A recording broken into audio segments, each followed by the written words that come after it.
All right, let's send it over to meteorologist Hannah Gard with your Weather Authority forecast. Thanks, guys. We are still tracking that fog out there that is sitting over the lake right now. You can actually see on our visible satellite that it sparked up over the lake. We saw even some of it pushing down onto the south shore. There might still be some lighter fog down near Delacroix, but really the big bank of fog now is just hanging out on the lake, likely because those water temperatures are cooler because of the Arctic blast we had. And now that our land temperatures are starting to heat up, it's hard for that fog to move over land. It should start to dissipate here soon. The dense fog advisory is now just over the lakes. So those bodies of water, that's where we're seeing that bank hanging out. It has been dropped for the inland areas, but this is the view from our lakefront camera. Definitely seeing poor visibility. Typically you can at least see the water or the ground there. Can't really see that. We can still see the lighthouse, but this is definitely less than a mile visibility out there.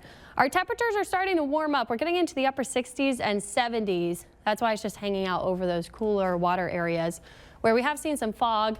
Temperatures a little bit cooler than this time yesterday, but look at the moisture. We have dew points in the mid to upper 60s. A lot of moisture to work with to see that fog formation, and that's going to stick around over the next couple of days, so we'll have to watch for fog potential each day. But you can actually see the line where there's really low dew points just to our north. That's because we had a little front come down. It missed us, but it kind of consolidated all the moisture right over us. So we have a lot to work with there. The fog threat's going to continue Tuesday morning, Wednesday morning.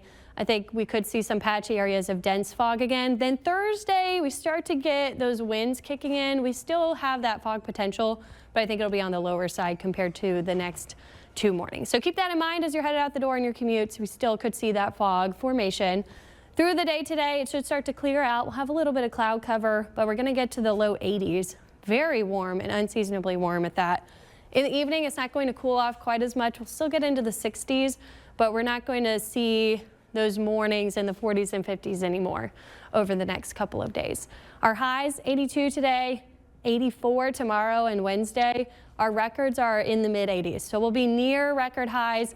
Maybe late week we can try to make a run for some records. This is unseasonable warmth. Our average is 70, so we are running almost 15 degrees above normal, and it looks like that warmer than average weather is going to stick around. We actually lose those cooler pockets across the country into the coming weekend. Maybe we can get some cold air by the end of the month. But the change that we'll see late week is a chance for storms coming back. You'll have to watch for this if you have Thanksgiving travel plans.